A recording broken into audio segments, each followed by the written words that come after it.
Hello guys, welcome back to my channel. ಇವತ್ತು ನಾನು sweet corn ಮಾಡೋಣ ಅಂದ್ಕೊಂಡಿದ್ದೆ. ಸ್ವೀಟ್ ಕಾರ್ನ ಸುಲಿದು ಇಟ್ಕೊಂಡಿದ್ದೀನಿ. ಈಗ ಇದನ್ನು ಬೇಯಿಸೋದಕ್ಕೆ ಕುಕ್ಕರ್ಗೆ ಹಾಕಿ ಒಂದು ಸ್ವಲ್ಪ ನೀರನ್ನು ಆ್ಯಡ್ ಮಾಡಿ ಕುಕ್ಕರನ್ನು ಬೇಯಿಸೋದಕ್ಕೆ ಇಟ್ಟಿದ್ದೀನಿ.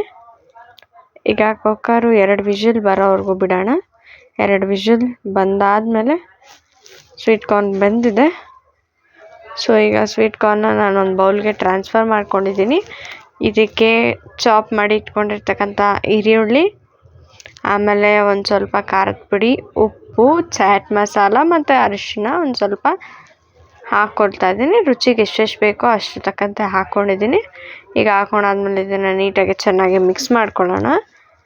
ಈಗ ಮಿಕ್ಸ್ ಮಾಡಿದಾಗಿದೆ. ಒಂದು ಅರ್ಧ ಉಪ್ಪು ನಿಂಬೆ ಹಣ್ಣನ್ನು ರಸ ಇಳ್ಕೊಳ್ತೀನಿ, ಸ್ವಲ್ಪ ಚೆನ್ನಾಗಿ ಫ್ಲೇವರ್ ಬರಲಿ ಅಂತ. ಈಗ ಇದಾದಮೇಲೆ ಚೆನ್ನಾಗಿ ಮಿಕ್ಸ್ ಮಾಡ್ಕೊಳ್ಬೇಕು. ಮಿಕ್ಸ್ ಮಾಡಾದ್ಮೇಲೆ ಒಂದು ಸ್ವಲ್ಪ ಕೊತ್ತಂಬರಿ ಹಾಕೋಣ. ಚೆನ್ನಾಗಿರುತ್ತೆ, ಫ್ಲೇವರ್ ಚೆನ್ನಾಗಿ ಬರುತ್ತೆ. ಇಷ್ಟೇ, ಸ್ವೀಟ್ ಕಾರ್ನ್ ಮಾಡೋದು ತುಂಬಾ ಈಸಿ ಫ್ರೆಂಡ್ಸ್. ತುಂಬಾ ಹೆಲ್ದಿಯಾಗಿ ಬರುತ್ತೆ, ತುಂಬ tasty snacks. Thank you so much. Like ಮಾಡಿ, ಶೇರ್ ಮಾಡಿ, ಸಬ್ಸ್ಕ್ರೈಬ್ ಮಾಡಿ. ಈಗ ಸರ್ವ್ ಮಾಡಿ, ಎಂಜಾಯ್ ಮಾಡಿ. Thank you so much.